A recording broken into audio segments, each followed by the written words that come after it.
Alright guys, we use the AguaRoo for hiking and surfing. We're about to show you how the AguaRoo performs with the kayaks and paddleboards. Let's get after it.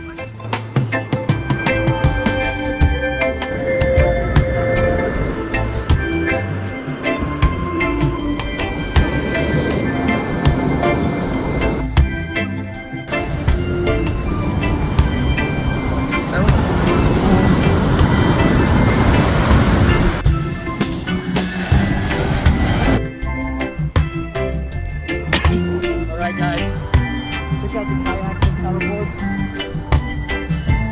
A little cold out there, but we enjoyed it in those sunset sessions.